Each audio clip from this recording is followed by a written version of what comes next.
Without the podcast, we would have drifted a little further apart. Ludwig, me, Nick, and Slime. The reason we all know each other is because of Melee. He's choosing his like Avengers Assemble team of friends. Help me do this. I don't want to be in a position 10 years from now where I'm like, damn, I really wish I had worked on myself then. Aiden never wanted to be an influencer. He wanted to do esports. When he was 16, he went to Anaheim for a Future Business Leaders of America conference organized by a school, and he skipped it to go to a gaming convention instead. Super Smash Bros. Melee became his dream, his passion. It's how he met his best friends, Ludwig, Slime, and Nick, that he works with today and co-hosts a weekly podcast, The Yard. Aiden's recently decided he doesn't want to do events with Ludwig anymore, and now he's figuring out what he wants to do next. My name's Eric. I'm co-founder of Karat. We help creators like Ludwig with their finances. And join us today for 36 questions to fall in love with Aiden. I'm here today with Aiden, also known as Eamon, also known as Calvin, who asked to be introduced as just a dude. I was given the option of just a dude. Oh, you didn't select any other options. Yeah, we could have said esports veteran, Smash OG. A member of everything you're doing today with the crew and Falco and Ludwig and making content, producing tournaments. But no, he insisted on just a dude. I mean, that's kind of how I feel. I think I was reflecting on this recently because we were getting messages about not being at VidCon. And I was like, oh yeah, you weren't at VidCon. No, I was like, oh, that's weird. It's like, why would you want to see me at VidCon? Bro, because it's just not how I see myself at all. Like I don't really see myself as like a YouTuber or a creator or an influencer. Okay, you have literally six figures, over 100,000 followers on your Twitter alone. The last video you put in your YouTube, easy, got over 75K views. Yeah, that's. Are you just a dude? Maybe. I need to accept that I've transitioned somewhat into a role that like people listen to, but I think it just when it doesn't like really align with what you had as a goal for yourself or what you imagined yourself doing, I think it's like hard to accept. I don't think I really picture myself as like somebody to follow in like the traditional creator sense. I think there are things I appreciate being known for or like speaking about and then being like respected for that in turn. Like if I get to talk about like tournament logistics and somebody wants to engage with that or somebody wants to hear my opinion, I feel pretty valid because it's like, oh, I earned that. Like I hosted events for a long time. I was really invested in testing the waters of like new tournament formats and things for this Super Smash Bros. Melee, this game I loved, and other Smash games. And so when people approach me about something like that, it feels really good. And I feel really confident about what I have to say because it feels so tried, true, tested. Like I know what I'm talking about. Not to say I could never be wrong, but more, it's just a field that I've explored much more and made a lot more like concrete steps in. Whereas like being a YouTuber that's like Ludwig's thing, you know? Ludwig's the YouTuber and I look at what he does and I don't even really understand it a lot of the time. I often describe it myself as someone who wouldn't switch places with him if given the opportunity. If I never would want YouTube or streaming to be like my full-time job, at least in like the traditional sense. Those things are like scary to me.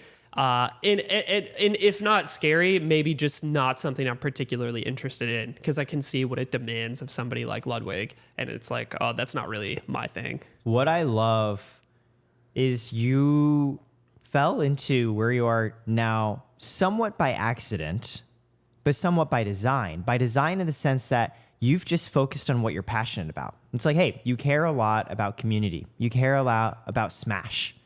And just by naturally pursuing those and seeing where they've taken you through life, from playing to tournaments to BTS to now working with Ludwig and Mogul Moves, that's where the accidental part, the influence has followed because you are so invested in what you want to do. Yeah. I think that's a great way of putting it, actually, is like when I reflect on what has happened over the last few years and like how my life has changed, I do think the part that feels earned is that it is a result of me getting really invested in things I cared about.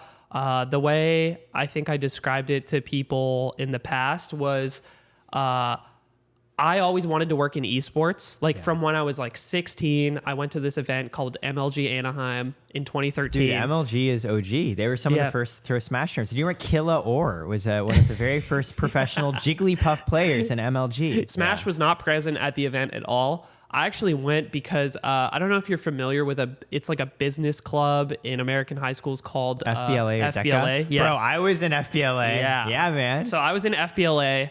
I'm 16. This is the summer going into my junior year, and we went to the national conference, and it was being held in Anaheim at the convention center there. A lot of people might be familiar with that convention center because it's used for things like VidCon, and FBLA Nationals was there. So we went the same week. MLG is there the whole week, and me and my friend were like, let's fuck off and go to MLG the whole time. And so we bought tickets and we went to go watch Call of Duty and League of Legends because that's what I was into at the time. I played one game competitively at the time. It was Mario Kart Wii. And were you like a snaker or whatever they're called? What kind of, yeah. Okay. In Mario Kart Wii, it's less about snaking and it's more about the bikes and like the tech that comes with different that. Meta. Yeah, different meta, different game. But as far as games I watched, and played, but was less good at, I was getting into League, getting into COD, and it was Black Ops 2 at the time. So a lot of like a golden era of competitive Call of Duty, you could say. And so I went and just experienced a live esports event for the first time. It's like 20,000 people. And the crowd was just insane for League. It was back before Riot had the LCS studio, I think, or at least like their newer studio. And it was when they would put LCS at other events sometimes. So like you could go watch an LCS match at like PAX, for instance. Nice. Which I had also done, or I would also do later that summer. And I realized in the room, like listening to all these people like lose their minds at stuff happening in League, which even I as a player at the time like barely understood because I had just started. I was like, oh, this is like a thing. This is a business. This is something that people care about. I love video games. I love competing. I want to work in this industry. And that weekend, I'm like a 16-year-old. I have no like, I'm confident as fuck. I have no fears of like how I will be interpreted. And I just went up to the Optic crew at the time because they were staying at the same hotel. So it's like Hex, Diesel, like that sort of old school crew. And I knew who they were. And I went up to Hex and I just introduced myself. Hi, I'm Aiden. I'm really interested in working in esports. I was wondering if you were looking for like any interns right now. And Hex at the time at least came off as like somebody who seemed impressed, and he gave me his like email. And he must have been. He wouldn't have given that to you otherwise. That's what I thought. And then he actually saw me later that weekend and like pulled me over to like the group he was with at the bar and said like, this is Aiden. He might be an intern for us. He's 16 years old and he already knows he wants to do this. Yeah, I'm 16, and I was so happy. I was like, oh, he recognized me. Yeah. We're at the bar together. No, I'm not drinking. Obviously, I want to make that very clear. But like everybody watching, I want you to know. Yeah, but he like introduced me to like the rest of the crew, and I still have a picture from back then of me like in my fucking FBLA outfit, like taking a picture with the Optic group. Are you wearing like a blazer that's 3 sizes too big for you? Yeah, it is not. It does not like fit properly. Okay. But that just like really fired me up that weekend. Like I really believed I could go out and do something. And I emailed Hex, and he eventually, I was surprised because he eventually did respond. But then after that didn't respond anymore, which as an adult working in the same industry,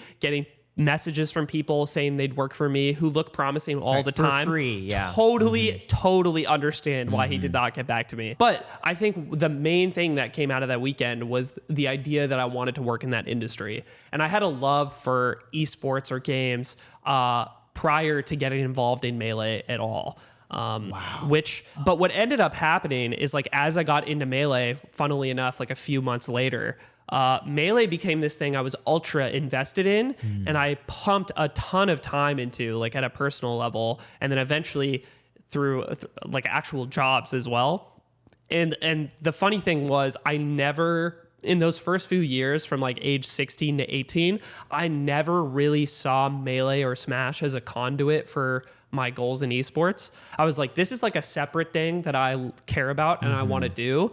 But esports is like this grander goal that I will like go work in after. And it was funny because like all the time invested and the care for Smash is what like catapulted me into the industry, or like gave me the opportunity at least to work in it, which I think is really funny because even back then it was like, I'm putting time into this for fun basically. And it ended up becoming like a career path, which is very surprising still. You made that choice 2 times. The first is sort of this perfect juxtaposition. FBLA, Future Business Leaders of America. Oh yeah, go into finance, law, medicine.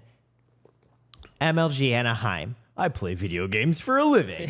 It's 2013. Not only did you really go, instead of FBLA, to video games, you went from video games and ended up focusing on Smash. And yet, and this is what I love about how you described yourself as a dude who's by accident. I'm like, by accident in the sense that Smash blew up, but by design of that, you've always been true to what you actually want to do. Yeah, I think if anything, I've been good at that. Yeah.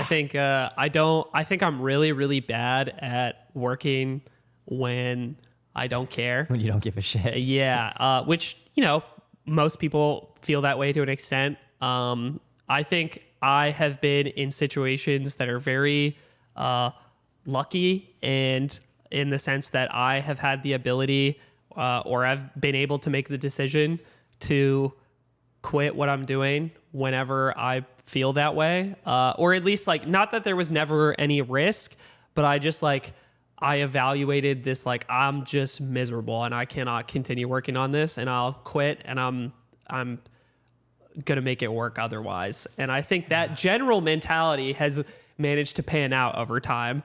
But I feel lucky. I think the way I describe luck, or like the situations that I've gotten myself in, is like, I've tried to balance out my opinion of it, which is like, okay, it's not just luck. It's like, it's where scale meets opportunity. So obviously, there's luck in anyone's success. Yeah, like you ran into Hex, for example. You were at MLG Anaheim. Exactly. And that was a trip that like got funded because like me and my FBLA like cohorts like asked people in our town to like help fund our trip. We like went door to door. Which is work. That is skill. Maybe.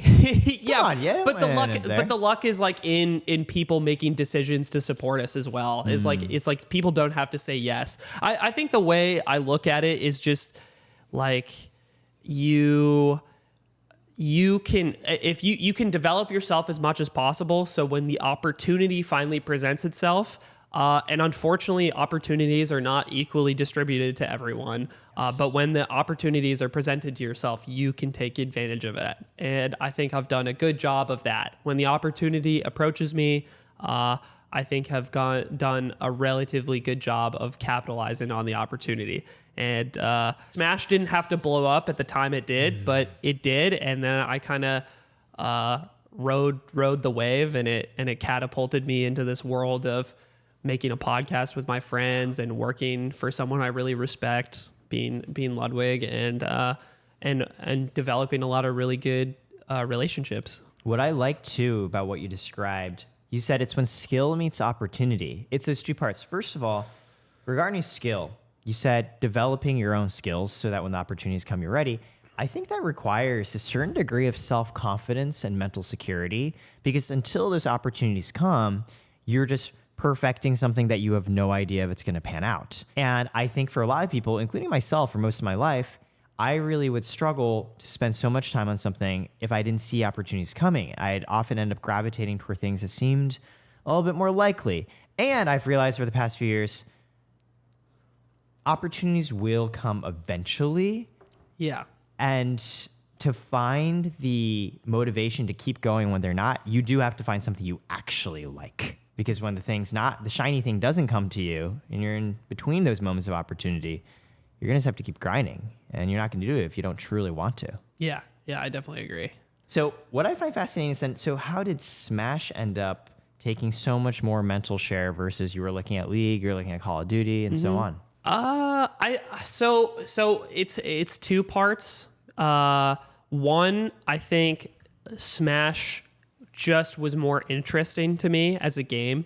I think the documentary is what introduced me to the game. The Smash documentary, for those who don't know, it's like a 9-episode piece that came out at the end of 2013 and basically shows you this world of competitive Melee that at the time I think most people did not know about. For, how it's aged, especially, I think the core message is still really, really strong, which is this amazing community that plays this old game that wasn't meant to be played this way, and it's an incredible depth, it has so much depth to it. This beautiful game and community that you can come play, be a part of, and is shared all around the world, and you can't really play it online, and you have to come to these tournaments to experience it.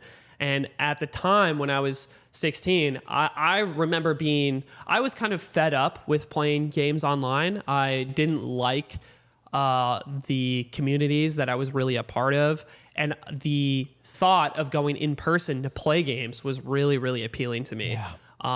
And then the game itself was amazing. So it became this really rewarding system of I meet all these new people, make all these new friends, go to different meetups and houses in this college town I was near called Bellingham, Washington, because there's 2 universities there, and I would go play with a lot of the college people around there. And so it just opened this whole new avenue of my life, and it's a very rewarding game to play as well. I think because of the tech and then everything that comes along with it, the in-game decision making, you have these really diagnosable milestones. It's okay, today I'm not able to wave dash, and now I can. And then you can wave shine, and then you can do this piece of tech and this piece of tech, and you slowly add it to your arsenal as you learn to execute them, and then you learn how to implement them into your game plan, and then you get to learn the actual strategy and how you play. There's all these layers that you can really define for yourself, especially when you're starting, which I really, really appreciated.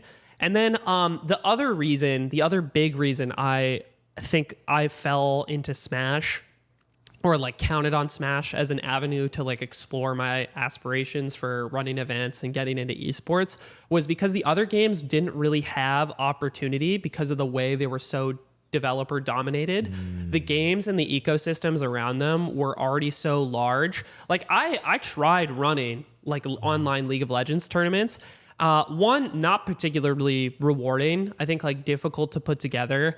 But 2, because the top layer of the scene was controlled by Riot, which is not a fault necessarily. Sure. I think there's a lot of benefits that come with a developer supported or a developer made league like that. Or even in the case of CS, where it isn't developer organized, but it is managed by relatively large companies.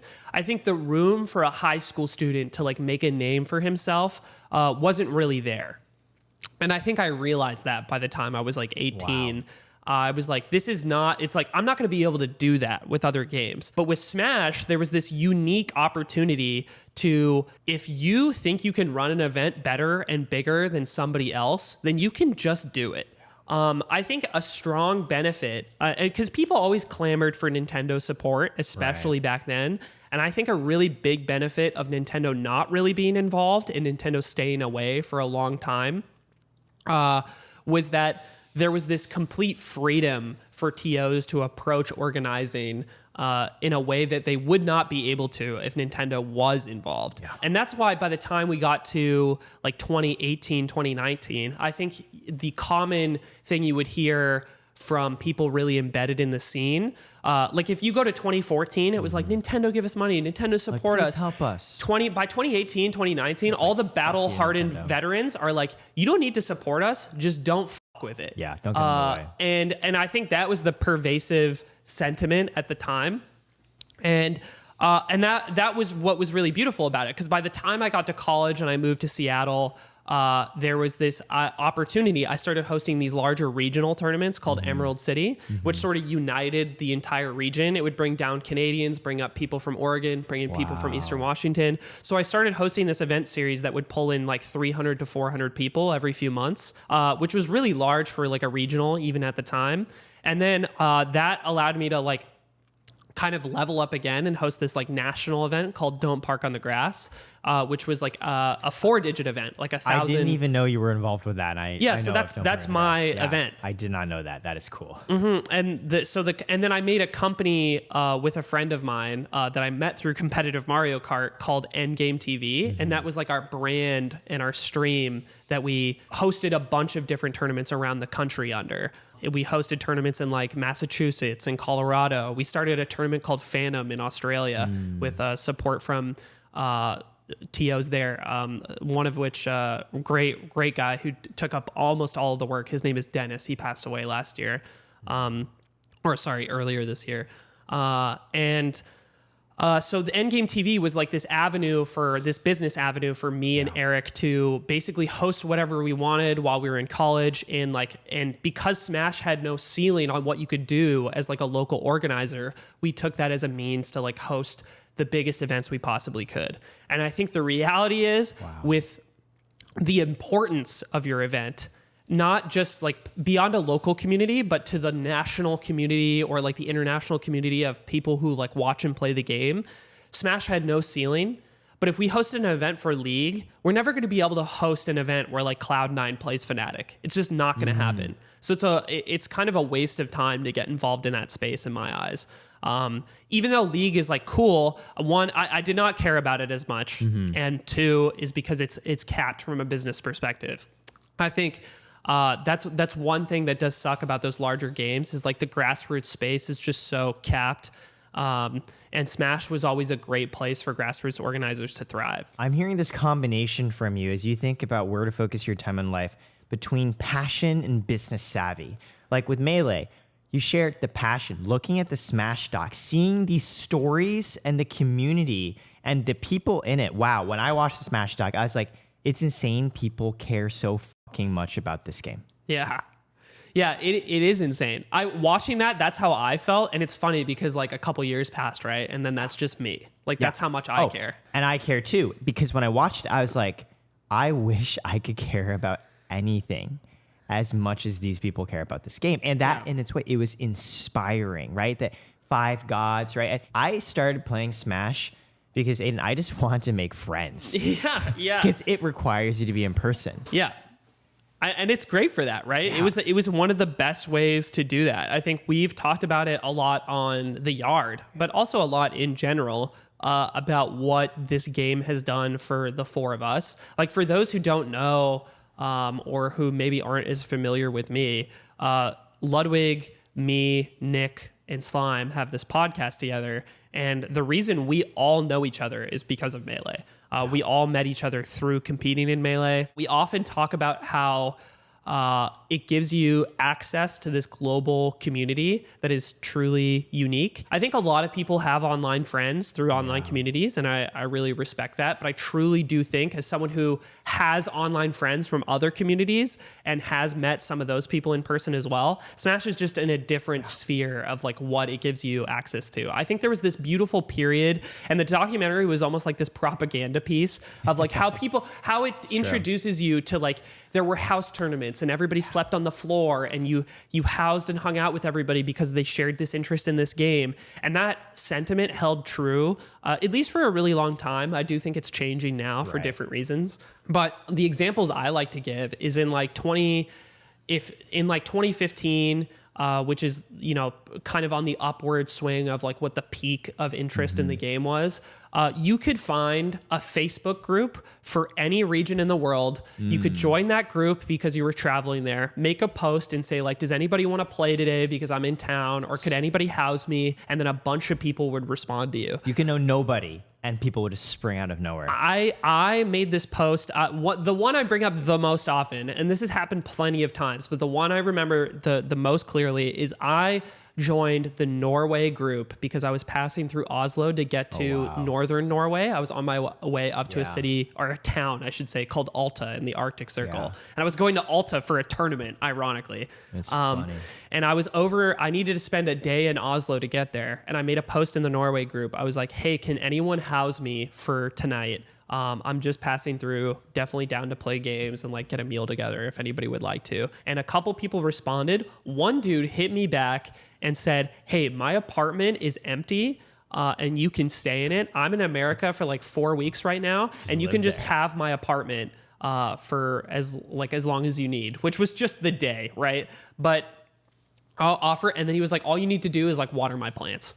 And so I showed up to like a random apartment in Oslo, got in, his roommate let me in, and then I stayed in his bed, changed the sheets, watered the plants, and then I leave and I go on my way. And he doesn't know me. All he knows is that I play Melee. Like that's what that guy knows about me. And I think that was a really good example of like what this community can offer to you. Like I used to house like 10 people at a time in my like college house that were visiting for like my regional tournaments and stuff. People from no matter where they were from in the world, like something really funny I think about sometimes is at Smash Summit 8, which is Smash Summit is this like peak of competitive Melee in a lot of ways. The best players in the world were competing there. And Cody, aka IBDW, came up to me and he was like, you know what I noticed while we were here? He was like, me, Toussaint, Spud, and Moki are all here. And you housed us all for Emerald City like 2.5 years ago at your house. And now we're all here together at Summit. And it was when they were all up and coming players. They were just like traveling around and like going to what they could. And I thought it was so funny because like it shows an example of like how far they have all come as like personally as competitors, people that were like on the verge or on the come up. And then for me at the time, somebody who was just trying to like host tournaments for myself and for the community, I guess. And now here we all are. Like I'm employed by this company, like hosting the tournament here, and you guys are all some of the best players in the world competing at it. Yeah, and that was a really I love that Cody pointed that out to me because it was really it actually made me kind of emotional because I was like, oh man, you're right. We were all in that house, like that house together, playing for nothing in a way. And now here we all are like making it, so to speak. And making it in Smash isn't even like doing that much in a way. Like you're not still grassroots. Yeah. Most people are not looking up to like some $250K a year salary when it comes to Melee.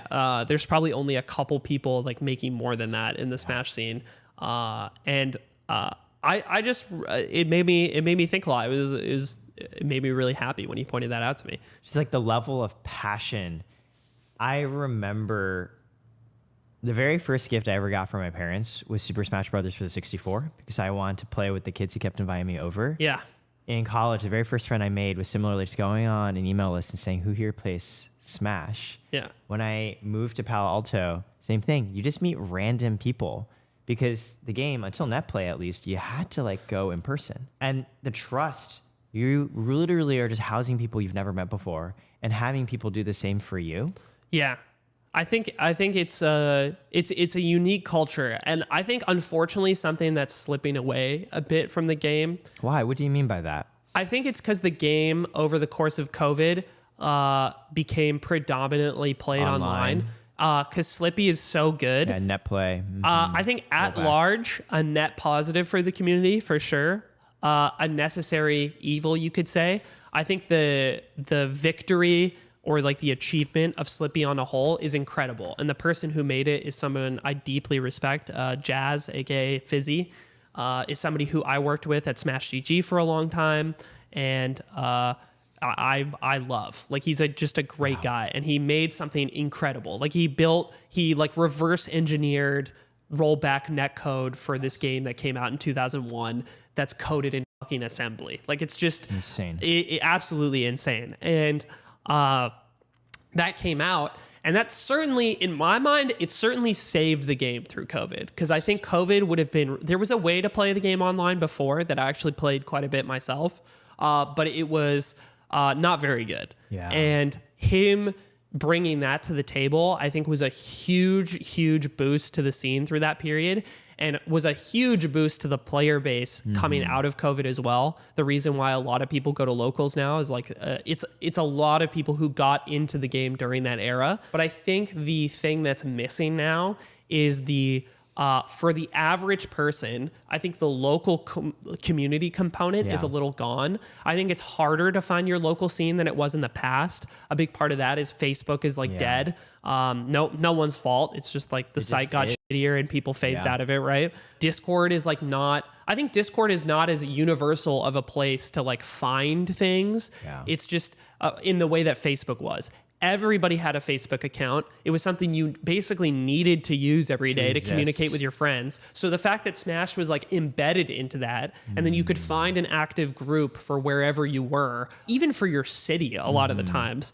The fact that all of that existed made it really easy to get involved, I think. And now, because the game is primarily experienced online, I feel like people play more online. You have less of a reason to go out to locals if you just want to play.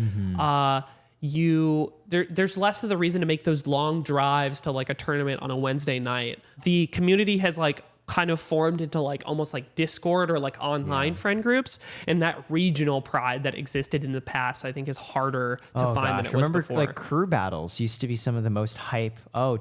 Represent your town, your school, your club, to field together with your teammates, literally sharing lives in the Smash Bros sense with stocks, right? Against others. And that was amazing. And I think that era is it's been gone for a while. It's difficult to recapture.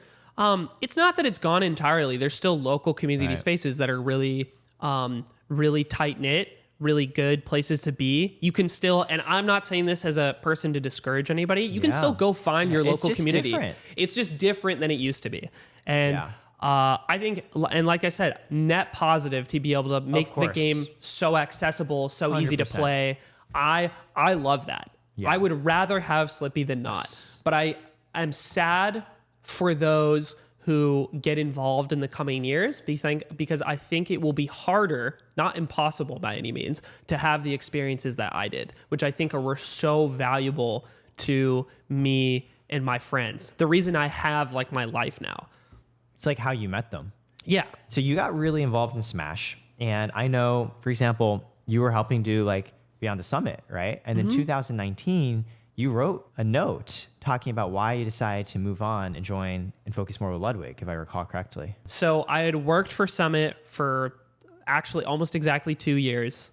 And I was just at a phase where I really didn't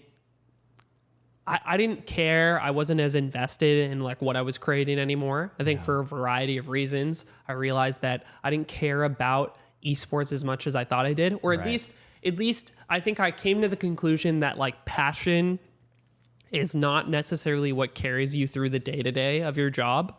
Like the function of like filling out and like editing things on a spreadsheet is like not magically made euphoric because it's because it's for a Smash tournament. It's still a spreadsheet. It's still a spreadsheet and you're still just filling it out. And I was like, oh man, I could be doing this in an environment that is better for the rest of my quality of life. And at the time, Ludwig wanted to start this like merchandise company. Yeah. This is what I'm literally wearing right now. And somebody needed to do it. And he was talking about hiring somebody. And I literally turned around to him in like our shared office because we like lived together at the time. And I was like, I think I'll do that for you. Yeah, I was like, sure. If you want me to. And because I didn't, Summit at the time was talking about going back to the office. I didn't want to do that. What was back to the office? What did that mean for you? Like working, because I'd worked at home for all of like the pandemic, right? And they wanted you to come in. Yeah, and they wanted me to come in, and which is fine. I understand the need for that, but they were talking about coming back in at the time, and I was like, I don't want to do that. Yeah. Because I had actually already worked remote for like almost 2 years prior to my job at Summit. Wow. I was like Smash GG was based in San Francisco, and I lived in Seattle the whole time. So I occasionally like traveled for work to go to like one of the offices, but I mostly worked at home. So I already liked working at home prior to COVID. Like I already knew what it was about. And I was like, I don't want to go back to the office. I like this amount of like time in my personal life. Yeah. I want to make more money. And then my last big thing, which I had been talking to Summit about, which they couldn't commit to at the time, was I really wanted to move. I wanted to leave the U.S. and I have wanted to leave the U.S. for a long time. Where to? I've thought the main places I've thought about are I really, really like Sweden and I really like Australia. I thought you were going to say Norway. Norway, Okay. I think Norway's just a little too, it feels a little smaller. And I think, Fair. A big thing about moving is like a hard reset where you don't know a lot of people is really hard. And I think I have a lot more friends in Sweden. That makes sense. Okay, so Sweden and Australia, but you're still here for now. It's just more one day you could see yourself going there. Yeah. But at the time, the podcast didn't exist. And it was like, I want a job that allows me to move. Gotcha. And I talked to Ludwig about that. And he like said, yeah, given a year, you can go move wherever you want. And I was like, you still want to? yeah. Yeah. But obviously there's a new wrench involved in that I do a podcast that I love doing and I have to be in LA every week. So that's, and I, and I want to keep doing that. So that's like the main thing that I feel like keeps me here. It's like I get to work on this thing with my friends, but at the time didn't exist yet. Yeah. So I was making all these decisions to make sure that I could move. And so I commit to that, start working for Ludwig. And in that note that you mentioned, I just talk about how I think I'm a little jaded with esports. I don't really love the way things are like funded and like decisions are made. I think agency marketing is just so miserable. Like I understand it's the way the money flows. I get it. I get how that it's the gateway for a lot of opportunity, but nothing makes me more fucking mad than talking to some person who doesn't know what they're talking about, who has to be the mouthpiece to another person that doesn't know what they're talking about, who's the mouthpiece to a guy that gets to make decisions about my event. It's just so fucking dumb. Nothing. Actually, I think it's one of the things that makes me most angry about my job. It's like, if you want like to do this properly, just let me do it. And I think that that was one of the reasons I left at the time. And I wasn't feeling as passionate or as driven about events in general. And it was like, if I'm not going to feel driven about my work, let's move the needle on the other personal things in my life. Let's improve if I have like these meters that represent the certain like quality of life stuff going on, let's move the other meters up. Because if the job meter isn't going to be like filled by passion anymore, then I may as well just do something else that moves all the other needles forward. So in working with Ludwig and helping produce this, does this now fill the passion meter? Like, could you have imagined running a merchandise clothing company before? To be totally honest, no. The thing about merch is I enjoy doing it. I like doing it. I like clothes. But it's not like something I was driven to do or wanted to do from a young age. No, it's just something that I think is like, it's enjoyable. It was fun to explore and learn about. It's a cool thing to work on. And similarly, right now, I actually made, so what ended up happening with Ludwig is after maybe like 6 months or so, I ended up coming into the fold to doing events for Ludwig. And in that write-up that I made at the time, I make a note that says, I will run events or Smash events in general when Ludwig asked me to, which is what ended up happening. I ended up becoming Mogul Moves' event director. And running a variety of events over the course of the following year. Like Ludwig got a YouTube deal. He got a bunch of capital to like dump into events that he thought would be chess boxing, cool. Ludwig Smash Invitational, so many. Yeah. So we got to put stuff like that together, which was really cool. So I came back into the events fold by Ludwig asking me to, because I said I would. And the advent of like having that amount of capital and being able to host unique events was really interesting to me. You didn't have to beg 5 people in a row who don't know what they're talking about to try and sponsor you. Exactly. It was very free form in the first year, which also comes with costs in itself. But the fact that there wasn't really a question of like how the money could be spent to like craft whatever event you wanted, which was super appealing. Yeah. But recently, like literally this week, I came to Ludwig and I said like, hey, the way events have like scaled up at the company, I want to go back to just merchandise. I don't want to do anything to do with events anymore. I actually made that decision this week. And it's funny because we were talking at the beginning about like not saying no and like walking away when you aren't passionate about it anymore. And it's like, I literally made that decision like 3 days ago.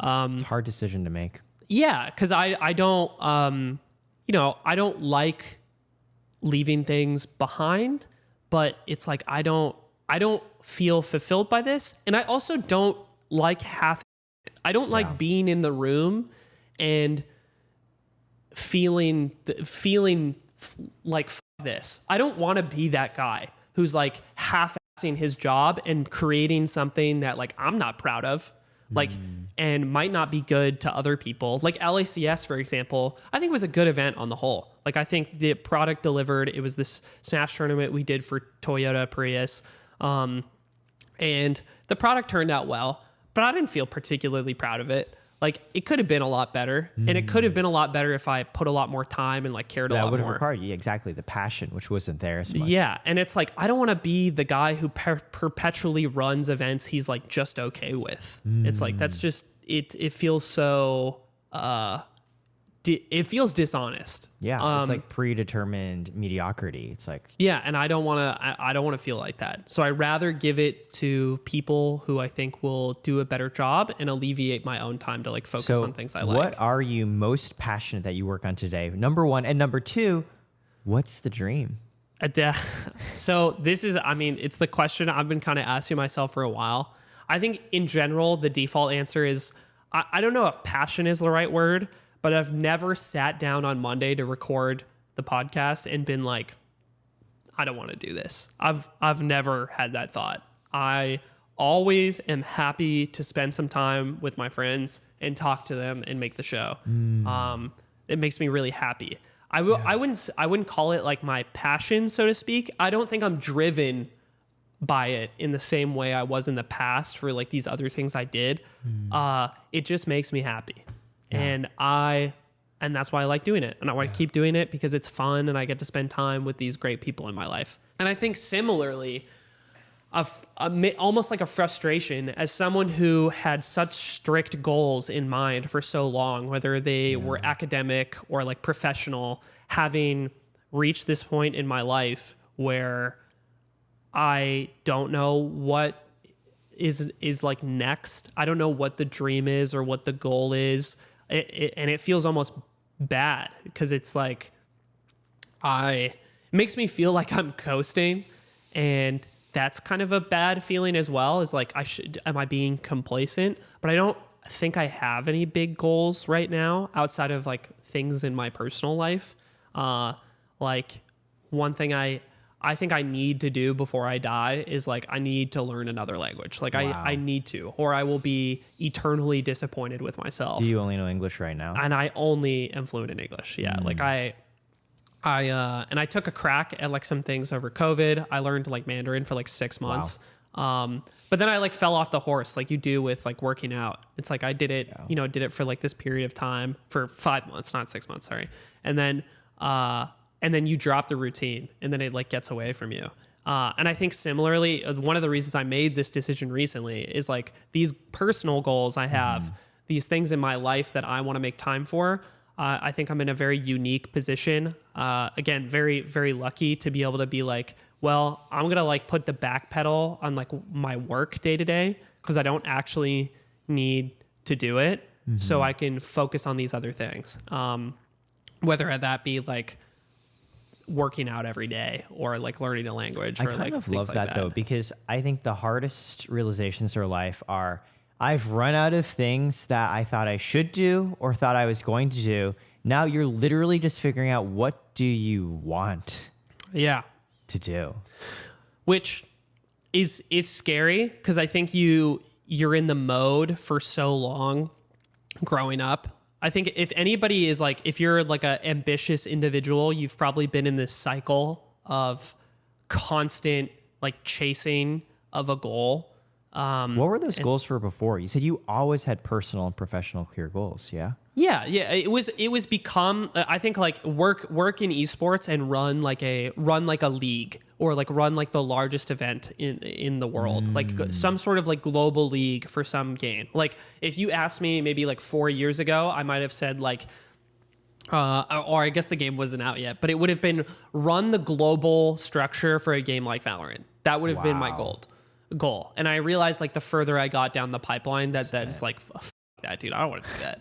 And to your point though, you've been so used to having a goal to chase after. Now that you don't have that same rigor, it's like, Yeah. And it's weird being in a position now where I can kind of walk away from that. I don't need to chase anything. I can focus on this thing that is really, really fun and enjoyable to do, the podcast, and what comes along with the podcast. Because there's a lot of work that comes, I think the podcast has a bunch of work that goes beyond showing up and recording, editing, the episode. Producing, a lot of stuff. Yeah, there's like there's a whole business behind it. I can like very proudly say we have like one of the largest accounts on Patreon. We have the largest public account on Patreon. And like, wow, that's like a business to run. And I do, me, Nick, Slime, and Ludwig do that. That's like also our job, right? So it's not like I'm leaving work behind entirely. I'm also still doing the merchandise. Oh, you're still doing this? Yes. Because the thing about the merch is like I work with really good people. I have a really good like workflow. I like what I make. Yeah, it looks good. It's just not my life's passion to make it. And I can be honest about that. I don't think you have to be like working on this thing and most people don't. Most people are not working on this like thing that they are intensely passionate about. We've talked about it. You and I both try to find those things that we can be. We're fortunate enough to have that privilege. We get to look and say, do I like this? Yeah. I think it's like the balance of like amount of like hours it takes up in my life versus like the output of it. It's like, if the merch, if I got the same output out of the merch and I worked 50 hours a week on it, I'd be like, F this, I'm not doing it, because it just wouldn't make sense. It's not enough. But because it's fun and it's enjoyable, it has a good output. I create a product that I'm proud of. I work with good people at this company called Superculture. We also have a couple people at Mogul Moves who like work on stuff with me. Superculture's a client of ours too. Oh, Cordell's a great guy. They're great. And like that makes me want to stay and continue working on it, because the reality is I'm working on merch probably like 20 hours a week. Yeah, it's more minimal. Yeah, some weeks it's more, and then some some weeks it's more, I would say. It's probably always like around like 20 hours a week. So I get it. So it's like you've previously had a lot of goals that as you spent more time with them, you dropped them. You still have the podcast, which is a business that you enjoy. You run the merch company, but outside of that, it's more just TBD. Yeah. And I think I've done a lot of thinking around like accepting that it can be TBD, because I think when you're a person who structured their life around goals for so long, it can be really hard to just stop and be like present. And I'm still not good at it. But it's weird to be like, wait, it's okay that there's like no plan. Just live life. I'm the same way. So I think sometimes optimizing always for these clear goals gets in the way of you potentially doing something even more meaningful. I lived most of my life jumping from company to company, from consulting to banking to Instagram, because similar to you, I said these are clear professional goals. I enjoy what I do now as Karat way more than any of that shit. Yeah. I think even the first time I ever met you, when Slime brought me in to Diamond Bar to meet I remember that. with Ludwig, and you were there as well. I think I literally told you, I think it's so cool that those of us who grew up playing this are now old enough to also do business with each other. I know, right? Yeah. I was so happy. Yeah, it's sick. Yeah, and I'm like, I never would have gotten here if when I quit Instagram, dude, I don't know what the fuck I was going to go next. I just did a lot of therapy. Which is good. It's in those beats off, it's good to take the time for yourself. I think I think in general, even if I was working a more normal job right now, I think the idea of I don't know if not being complacent, but enjoying the time of just being in the position I'm in would have been sometimes a healthier mindset for me in the past. I do think that constant pressure that you can put on yourself to chase a goal can be good. It's almost like this underlying like mild sense of anxiety that is like always pushing you forward to never be like satisfied with your current position, and forces you to make decisions to like progress your life.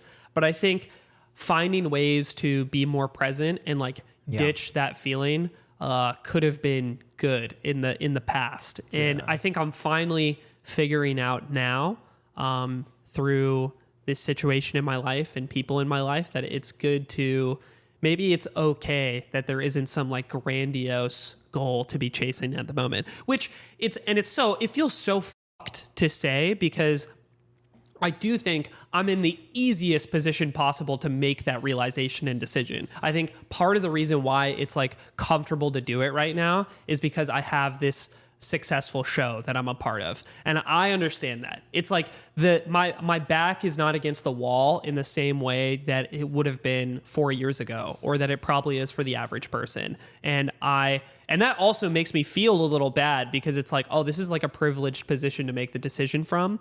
But at the same time, it's like, this is a unique period of time in my life where down the line, I might not even be able to make this decision at all. The way I was thinking about it was like, if we take the language thing or like the working out thing, which I'm bad at like managing in a time where like I had a full like sort of like 9 to 6, 9 to 5 like job schedule. Because I have the time right now, it would be such a loss for me to waste the opportunity and time at this moment to take advantage of this time that I could use to learn these things or make myself better. Because in 10 years from now, if I'm back to working full time, which is so possible, like the show can end, I could just like lose this position I'm in. Very, very cognizant of that. And if that does all end, I don't want to be in a position 10 years from now where I'm like, I really wish I had worked on myself then. I like the way you described in the situation you're in. Sure, it's privileged. It's a gift. At the end of the day, due to a mix of your own skill and a mix of opportunity, you are in this situation. And now, why not make the most of it? What I also observe, you mentioned sometimes it's good to have a bit of pressure, but how do you balance that while avoiding having it push you to goals you don't want? I always think of taking pressure and crystallizing it into principles. So it's not so much goal-oriented, but there's still virtuous principles you try and follow. I feel like one thing you've described that's come over and over in your life are your friends. Like, through Smash, you met Ludwig and Slime and Falco. You work with them now. And in a way, because you've always followed that principle of being a community-oriented guy who's just trying to do things that validate and fill them and being a good friend, that's what's led you to the situation you're in now. Yeah. And like probably will continue to be fine. We very almost conveniently, like we already all worked together before at a company together, and then all have like different professional interests that like sort of align. And then also happen to all be professional interests that Ludwig needed at his company. It's like literally he's choosing his like Avengers Assemble team of friends. Help me do this. And then also individually had pretty much zero aspirations of becoming creators or influencers ourselves. Which helps balance. You support Lud and you grow a following without necessarily wanting to leave. And yeah, totally. Yes. So we like fused into like this unit of like support like a for one Voltron another. of Ludwig goodness. Yeah. And it almost like I describe Ludwig as lucky in that regard. It's like so few people on his trajectory have 3 close personal friends that have professional skills that align with your own growth, that also do not want to like take advantage of your position to like become influencers themselves, which is ironic because like we ended up kind of becoming that's what you them said. as well. You've accidentally become an influencer yourself. You are now a personality. Yeah, but at least but it's a byproduct. But as a byproduct, I would say, and through the avenue of like the podcast only, I would say, because none of us have YouTube You're channels. Not really doing like TikTok dances, right? Yeah. It's just a byproduct, as you said, of what you're passionate about and working with Lud. Yeah, Slime's like the only person who's like halfway doing that, I would say, where it's like content isn't like his main thing he's like doing, but he's like slowly drizzled into it. But which is funny because a lot of this came up a few weeks ago because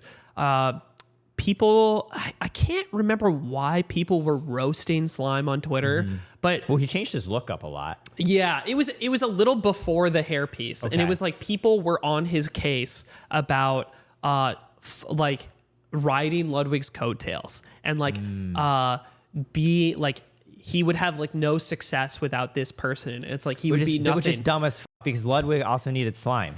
Yeah, but every old head or person that actually knows the Ludwig come up story is that the meme was that Ludwig was Slime's friend, and all of Ludwig's early breakouts as somebody who was like funny and like a person to go watch were opportunities that Slime gave him from his position of like being a semi-influencer. Because Slime had a successful YouTube show. Slime had a successful podcast and gave Ludwig platforms through those things, and while he worked at Beyond the Summit. And I would argue, as somebody who like learned of Ludwig primarily through I think when I really learned who he was and learned that he was like a funny, entertaining guy is when Ludwig did the roast of Hugo. Right. And that is because Slime basically fought for him to be on the roast stage. Hey, someone who people weren't as familiar with, look, give him a chance. He's going to be funny. Yeah. Yeah. Exactly. And if I remember correctly, Ludwig's stream numbers like before and post that event like went up pretty considerably. And that is not to take away from Ludwig's work at all, right? Everyone's worked hard. The point is friends help each other. Where skill meets opportunity. Yes. Where skill meets opportunity. And so it's just so funny to see the years go by and these like people who just have no clue what they're talking about roasting Slime for honestly, they're jealous and stupid. Yeah, it was just it's so ridiculous to me because it's like you can like it is so possible to criticize people in valid ways or like be unhappy about certain things in this industry. All you have to do is be right. Yeah. And take maybe a second to like research or like think about what your criticism is. So it's like it's just impossible to take a person like that seriously when they've done like no research or taken no actual effort to like know what their criticism means or like is. Yeah. I just thought that that made me think of that. No, it's like the framing you mentioned. Lud was lucky to have 3 close friends who could actually help him scale himself into a company. Yeah, absolutely. And that goes hand in hand with like other people in his life too. It's like there's I think everybody who comes up has like a network of people around them that like support them in like some ways or another. And I think in Ludwig's position specifically as someone who had ambitions of creating a company and becoming more than just a YouTuber or a streamer, he had a lot of good people around him to help build that up. He's really figured out his own path, right? Many creators, they don't build a company. They just sign with an agency. Yeah. And that's the end of it, which he hasn't done. Plus, Lud's talked on stream a lot how, he's turning old. He knows his time in the sun is going to fade, and he wants to build things after. It reminds me, as I mentioned earlier, I recently, yesterday, just interviewed Ilya from the Vlog Squad. Yeah. And very similar dynamic. Ilya is co-founder of Dobrik with David Dobrik. Yeah. He does Zila Fitness with other friends from the Vlog Squad. Yep. He only hires and works with his friends that he's known from like 6th grade in high school. And it's this crazy dynamic because my co-founder of Karat is also my best friend. And people always say, don't do business with your friends. And yet all of us do that because there's that level of trust. Yeah, I think it's the trust is there. I think there's like dangers of hiring friends, but in general, I think if you're smart about it, it's like, it's better, right? Yeah. It's more fun. You get to work with someone that you trust more and you have more reasons to like fight for and like put more effort into the thing you're building. There's always a moment whenever I'm fighting with anybody, it could be an acquaintance, could be a companion, could be work, could be a personal relationship. There's times where I'm like, should I just walk away? Yeah. When you're just really mad. And when you have that pre-existing friendship, you're like, it's worth it to figure this out. To stick it out. Yeah, absolutely. Do you feel like your friendships have changed? I know with my co-founder, we do co-founder therapy every week now. It is a different, we talk about our feelings and our arguments. Oh, wow. Yeah, because we're not even... The other day, he told me, he's like, I don't know if you're my friend anymore. Because in the same way, he has a sister. He's like, I don't know if my sister's my friend.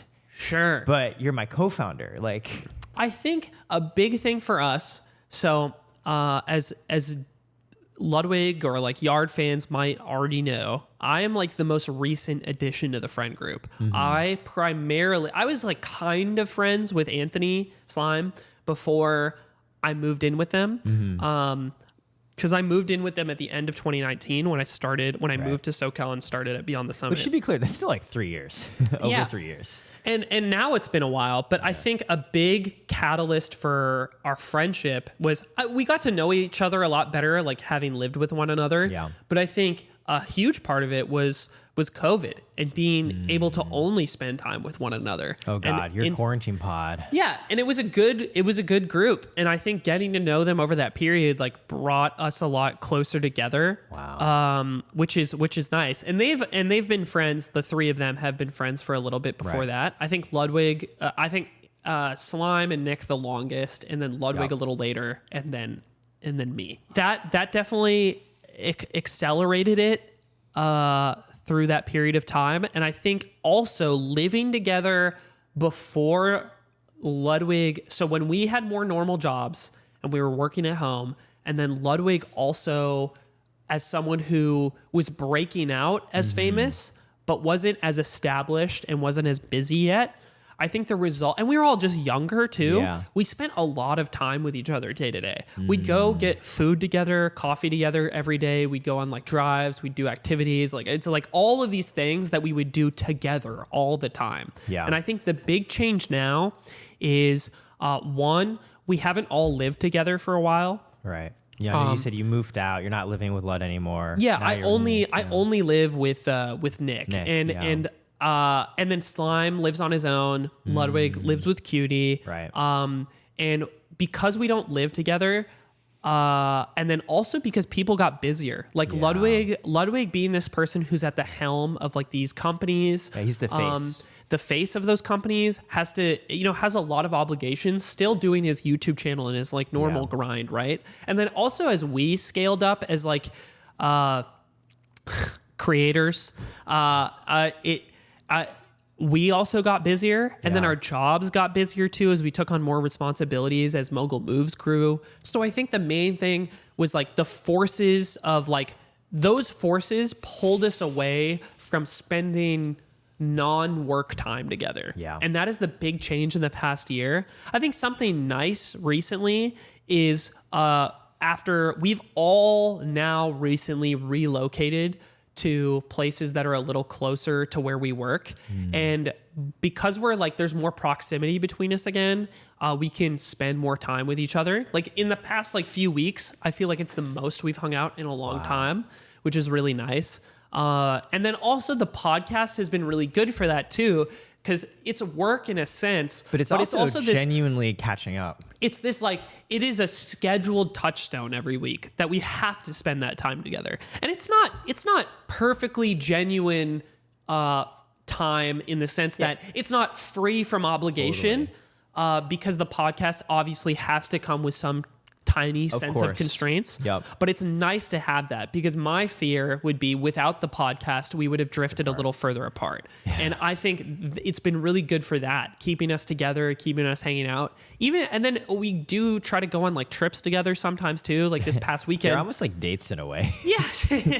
we were in like England this past weekend for the Smash tournament, and most of us, even Ludwig was going to go to that too, which was cool. And I think every few months or so, we make time to do something like that. And I think that keeps us together enough that we're able to maintain a lot of like the spirit of going. There's no world in which we hang out with each other as much as we did during COVID, right? It's impossible. Yeah. But it is nice to have some sort of like consistent schedule that like keeps us all together, because I love them very much and I really love spending time with them. So it's the tricky thing I feel is when you work with friends, the very deep bonds that brought you in the first place that probably contribute to your success, that success now takes away the time that helps develop and maintain the bond. Yeah. And I get nervous about that sometimes. I think specifically because in a way, not only that I'm losing out on personal time with these people, which I don't like, but also because I think a big foundation of what made the podcast successful versus other creator podcasts is I think there's a foundation of stories and a friendship that has existed for a long time. Whereas I think with a lot of other podcasts in the space, come together. Let's just put two creators who are kind of on good terms together and like have them do a show, which is fine. People can do that. People listen to those things. It's enjoyable. But I think when you look at our show, there is a question of like why basically Ludwig, who is the only known person, and his three like basically no-name friends, why was this interesting and why did people stick around? And now you've all blown up and you're all influencers too in a way, ironically. Yeah. And I think that people really attached to the feeling that we're actually authentically you friends. Gotta sit and watch and be like, maybe I'm friends too with this group. I feel friendship. Yeah. And I think that is a big reason why people listen. And I think over time, and people have pointed this out, and I agree, there is this in the first like 30, 40 episodes, there are a lot of like sharing of personal stories and catching anecdotes. Everybody up. Or a lot of like interaction, like one-on-one or like group interactions that are like recounted and that are really funny. But as time has passed, because we were able to spend less time together outside of the podcast, there's fewer of those stories, and it trended in a different direction for a while. And so by nature of success of everyone, the product started to change. Yeah. And I think it's looping back around again, which I'm thankful for, because I think we're also all cognizant of it, where the effort that we make to spend with each other and make sure that we maintain our friendships, not for the sake of a product, also for the sake of our relationship that we like fucking value. And I want to be there regardless of a show or not. But I think it also benefits the show to make that it's time. Build off your camaraderie. I remember looking and talking to Smosh, right? Ian and Anthony. They shared publicly when they bought back their channel, they had stopped being friends for years. Yeah, I was surprised because we did an episode with Anthony and he told us that. And I hadn't realized that they went through like this big gap where they didn't talk to each other at all. And I was like, wow. Which is like terrifying, even putting aside the business POV. Imagine just losing your friends. I know. It makes you sad. And as someone who's like, you know, a Smosh viewer or like a big fan for a long time, right? It's like I don't know those people. I mean, I barely know Anthony. Yeah. But even hearing that, it's because of that like maybe parasocial relationship. Sad. I was like, oh, I feel sad because it's like I don't care where the show goes. I don't care what happens to it, but I want these two people that were like present in my own life to still have a positive relationship with one another. The thing I care most on day to day, how I feel about Karat, isn't actually how the company's doing. It's how I feel with Will, my co-founder. Yeah. It's I mean, it sounds like you're putting the effort in too to like make sure that stays good, which is I think important and something you have to be aware of and then cognizant enough of to like put in like take steps to make sure it stays good. I love that. All right, so I want to try something. Sure. We're going to go through a couple questions from this game. It's 36 questions to fall in love.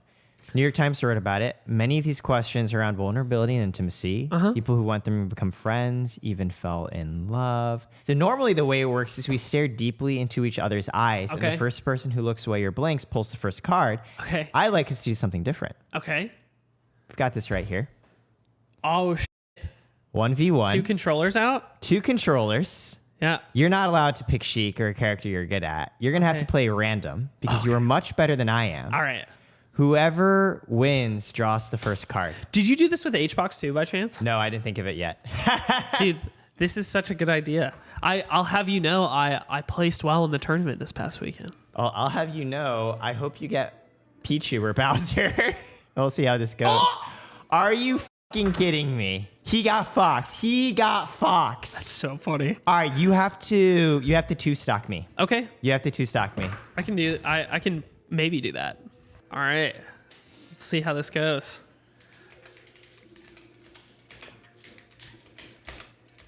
That should kill, yeah. Okay.